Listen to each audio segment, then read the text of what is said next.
Diceritakan suatu hari, sang raja meminta untuk menghadirkan ibu Abu Nawas di hadapannya.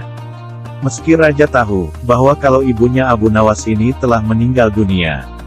Dan alkisahnya pada suatu pagi yang cerah Abu Nawas datang ke istana, karena dipanggil untuk menemani sang raja, yang sudah lama kangen akan cerita lucu Abu Nawas. Mereka berbincang-bincang dengan riang dan gembira. Setelah sekian lama berbincang, sang raja tiba-tiba saja ingin menguji kepandaian Abu Nawas. "Wahai Abu Nawas, besok bawalah ibumu ke istanaku. Nanti engkau akan aku beri hadiah 100 dinar, kata Raja Harun ar-Rasyid kepada Abu Nawas. Abu Nawas sangat kaget mendengar titah rajanya. Bagaimana tidak, raja sudah tahu kalau ibunya Abu Nawas telah lama meninggal dunia. Bahkan pada waktu meninggal ibu Abu Nawas, raja ikut melayat ke rumah Abu Nawas. Namun karena iming-iming hadiah yang sangat menggiurkan itu, Abu Nawas bukannya mengelak, malah dia menyetujui permintaan raja tersebut. Sesampainya di rumah Abu Nawas sangat sibuk sekali untuk mencari seorang wanita tua yang kemudian nantinya akan dijadikan ibunya dan dibawa ke istana. Setelah lama mencari, akhirnya orang yang diinginkan ketemu juga. Dengan panjang lebar Abu Nawas menjelaskan maksudnya kepada perempuan itu. Ia pun berjanji akan membagikan hadiah yang akan diterimanya dengan adil, separuh-separuh. Tanpa pertimbangan lagi, perempuan itu pun menyetujui permohonan Abu Nawas. Pada keesokan harinya, pagi-pagi sekali Abu Nawas sudah sampai di istana raja sambil menggendong seorang perempuan tua. "Wahai Abu Nawas, diakah ibumu?" tanya sang raja. "Benar tuanku, inilah ibuku, beliau sudah tua dan kakinya lemah, sehingga hamba harus menggendong ke istana," tutur Abu Nawas. Lalu baginda raja nanya ke nenek tua itu, "Benarkah engkau ibunya Abu Nawas?" "Awas ya kalau bohong, maka akan aku hukum dirimu," tanya raja kepada perempuan tua itu. Begitu mendengar ucapan rajanya, perempuan itu ketakutan sekali. Sehingga ia membuat pengakuan yang sebenarnya, bahwa semua itu adalah sandiwara Abu Nawas untuk mendapatkan hadiah dari raja.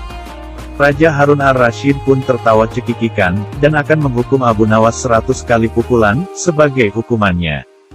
"Karena engkau berjanji kepadaku akan membawa ibumu ke sini, dan aku akan berjanji akan memberimu hadiah 100 dinar. Akan tetapi engkau tidak bisa memenuhi janjimu, dari itu engkau harus dihukum dengan 100 kali pukulan," kata raja kepada Abu Nawas. Dalam kondisi terdesak itu, Abu Nawas dengan susah payah memeras otak agar terhindar dari hukuman. Sejenak kemudian ia sudah menemukan cara ampuh untuk lepas dari hukuman itu. "Wahai tuanku, hamba berjanji dengan perempuan tua itu akan membagi hadiah yang akan Paduka berikan, dengan sama rata. Karena sekarang hamba dihukum 100 kali pukulan, biarlah yang 50 pukulan saya terima. Sedangkan yang 50 pukulan lagi tolong diberikan kepada perempuan tua itu," kilah Abu Nawas. Lalu sang baginda raja pun berkata, "Jangankan dipukuli 50 kali, dipukul 1 kali saja perempuan tua ini tidak akan mampu berdiri," kata sang raja. Dan akhirnya raja pun mengambil keputusan, bahwa uang yang 50 dinar diberikan kepada perempuan tua itu. Dan dalam keadaan tersebut, Abu Nawas menyela rajanya. "Ampun, beribu ampun Paduka. Jika ibuku telah mendapatkan hadiah dari Paduka, tidak adil kiranya kalau anaknya ini dilupakan begitu saja," protes Abu Nawas. Sang raja pun berkata, "Ya sudah, baiklah terimalah pula bagianmu ini," kata baginda raja sambil memberikan uang 50 dinar kepada Abu Nawas. Ada-ada saja siasat Abu Nawas ini untuk lolos dari segala tipu daya lawan serta ujian raja.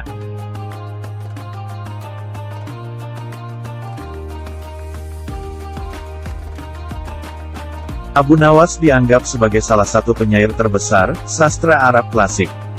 Abu Nawas juga sering digambarkan sosok yang bijaksana, sekaligus kocak. Dia juga dianggap sebagai sufi. Dan dia juga dianggap sebagai seorang sufi. Oke, sahabat yang dirahmati Allah Subhanahu wa Ta'ala. Kali ini kita akan menceritakan kisah Abu Nawas, yang menyanggupi memindahkan istana raja ke atas gunung.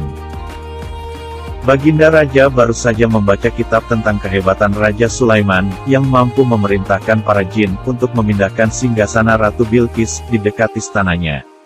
Baginda Raja tiba-tiba merasa tertarik hatinya, dan mulai tergelitik untuk melakukan hal yang sama.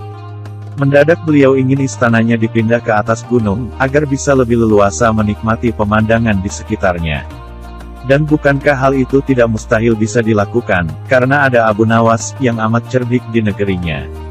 Abu Nawas segera dipanggilnya, untuk menghadap sang baginda Raja Harun ar-Rasyid. Singkat cerita setelah Abu Nawas dihadapkan ke sang baginda Raja, baginda Raja pun berkata, "Sanggupkah engkau memindahkan istanaku ke atas gunung, agar aku lebih leluasa melihat negeriku?" tanya baginda Raja. Abu Nawas tidak langsung menjawab, malah ia berpikir sejenak, hingga keningnya berkerut. Abu Nawas tidak mungkin menolak perintah sang baginda Raja, kecuali kalau memang ingin dihukum. Pada akhirnya Abu Nawas pun terpaksa menyanggupi proyek raksasa itu. Dan ada satu lagi permintaan dari sang baginda Raja, yaitu pekerjaan itu harus selesai hanya dalam waktu 1 bulan. Lalu Abu Nawas pun pulang pada hari itu juga, dengan rasa sakit di kepala yang sangat pening. Setiap malam Abu Nawas hanya berteman dengan rembulan, dan bintang-bintang. Hari demi hari telah dilewati dengan kegundahan, tak ada hari yang lebih berat dalam hidup Abu Nawas, kecuali hari-hari ini. Tetapi pada hari ke-9, ia tidak lagi merasa gundah gulana. Lalu keesokan harinya Abu Nawas menuju istana. Ia menghadap sang baginda Raja, untuk membahas pemindahan istana itu. Dengan senang hati pun sang baginda Raja akan mendengarkan apa yang diinginkan oleh Abu Nawas. "Ampun tuanku, hamba datang ke sini hanya untuk mengajukan usul untuk memperlancar pekerjaan hamba nanti," kata Abu Nawas. "Apa usul itu?" kata baginda Raja. "Hamba akan memindahkan istana Paduka yang mulia, tepat pada hari raya Idul Kurban, yang kebetulan hanya kurang dari 20 hari lagi." Lalu baginda Raja menjawab, "Baiklah, kalau hanya itu usulmu aku kabulkan," kata Raja. "Satu lagi baginda," kata Abu Nawas. "Apalagi?" tanya baginda. "Hamba mohon baginda menyembelih 10 ekor sapi yang gemuk, untuk dibagikan langsung kepada fakir miskin," kata Abu Nawas.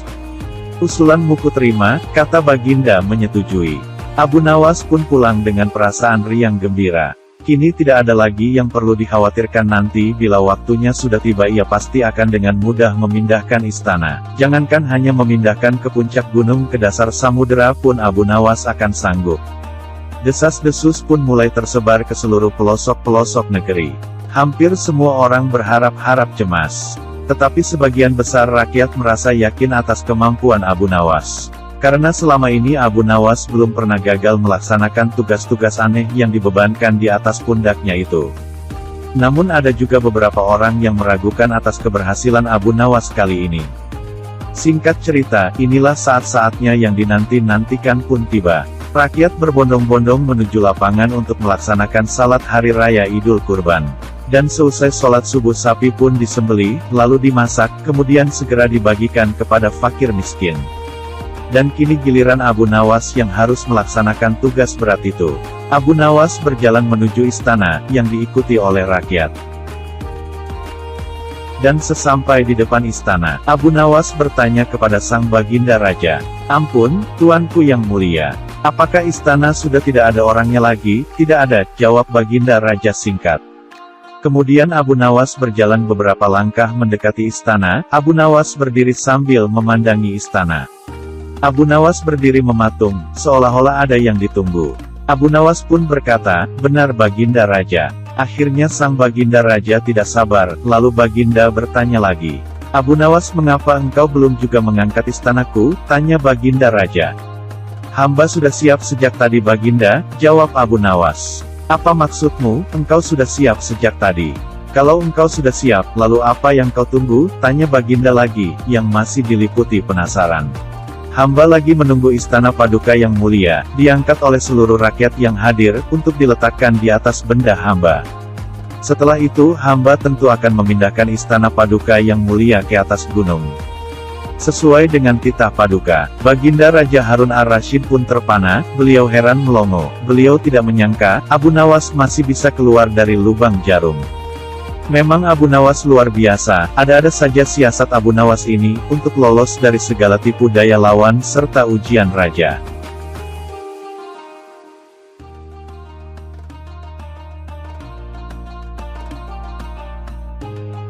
Assalamualaikum warahmatullahi wabarakatuh. Abu Nawas disuruh memenjarakan angin. Diceritakan, tatkala Abu Nawas tengah menikmati pagi yang cerah di rumahnya, tiba-tiba utusan Baginda Raja datang mengganggunya. "Tuan Abu Nawas diminta Baginda menghadap," ujar sang utusan. Tanpa basa-basi, setelah sedikit berhias, Abu Nawas pun berangkat ke istana, diiringi sang utusan. Singkat cerita, sampailah di istana raja. Sang raja pun berkata, "Akhir-akhir ini aku sering mendapat gangguan di dalam perut," ucap sang raja, mengawali pembicaraannya. Abu Nawas agak bingung juga, tetapi ia bersabar, menunggu Baginda menyelesaikan titahnya. "Kata tabib pribadiku, aku kena serangan angin," lanjut Baginda Raja. Abu Nawas tiba-tiba mendapat firasat buruk, "Pasti ini ujian lagi," pikir Abu Nawas. Urusan sakit perut jelas menjadi urusan tabib.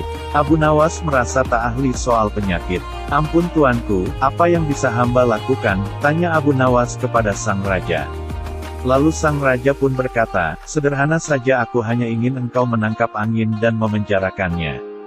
Terlihat wajah bengong Abu Nawas, mungkin sang raja sedang menguji kecerdikannya lagi. Merasa tertantang, Abu Nawas pun langsung menjawab, "Siap Baginda, beri hamba waktu," jawab Abu Nawas. Dan Abu Nawas pun diberi waktu 3 hari. Setelah percakapan Abu Nawas dengan sang raja itu, lalu ia pun meninggalkan istana, menuju warung kopi. Dalam pikiran Abu Nawas, ngopi dulu, biar otak encer. Semua orang-orang yang ada di warung itu serentak berdiri, begitu melihat Abu Nawas datang. "Rezeki enggak kemana," celetuk mereka, sudah biasa Abu Nawas dikenal dermawan. Mereka memastikan kopi yang sudah diseruput bakal dibayar si cerdik yang baik hati ini. "Aku lagi mumet," tutur Abu Nawas, sembari menaruh pantatnya di kursi kayu. Orang-orang langsung terdiam. Abu Nawas dari istana pasti dapat proyek, tebak di antara mereka. "Apa kalian bisa menangkap angin, dan memenjarakannya?" tanya Abu Nawas kepada mereka. Mereka saling pandang, "Gila," ucap mereka, sampai geleng-geleng kepala, "Angin kok ditangkap?" Abu Nawas lantas berdiri pergi, dan meninggalkan mulut melongo mereka. "Hai Abu Nawas, kamu mau kemana?" teriak salah satu di antara mereka. "Aku mau pulang," jawab Abu Nawas dengan langkah gontainya. 3 hari begitu cepat datang. Tapi tak perlu kaget, wajah Abu Nawas malah bahagia dan berseri-seri.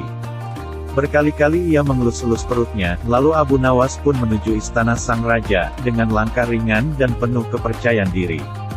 Singkat cerita, setelah sampainya di istana raja, Baginda Raja pun bertanya, "Sudahkah engkau berhasil memenjarakan angin itu?" Tanpa basa-basi lagi, Abu Nawas berkata, "Sudah Paduka Yang Mulia," jawab Abu Nawas, yang membuat semua orang-orang di istana penasaran. Abu Nawas pun mengeluarkan botol yang sudah disumbat, kemudian ia menyerahkan botol itu kepada sang raja. Baginda Raja pun nanya sama Abu Nawas, "Mana angin itu Abu Nawas?" tanya sang Baginda Raja, sambil menimbang-nimbang botol itu. "Di dalam, tuanku yang mulia," jawab Abu Nawas. "Aku tak melihat apa-apa," kata Baginda Raja. "Ampun tuanku, memang angin tak bisa dilihat. Tetapi bila Paduka ingin tahu, tutup botol itu harus dibuka terlebih dahulu," kata Abu Nawas menjelaskan. Setelah tutup botol dibuka, Baginda Raja mencium bau busuk. Bau tersebut tak asing bagi Raja, karena bau yang menyengat hidung itu adalah bau kentut. "Hai Abu Nawas, kamu ini bawa apa?" tanya Baginda marah. "Ampun tuanku, tadi hamba buang angin dan hamba memasukkan ke dalam botol, karena hamba takut angin yang hamba buang itu keluar, maka hamba memenjarakannya dengan cara menyumbat mulut botol itu," kata Abu Nawas. Dan Raja pun langsung menyuruh Abu Nawas untuk pulang ke rumah.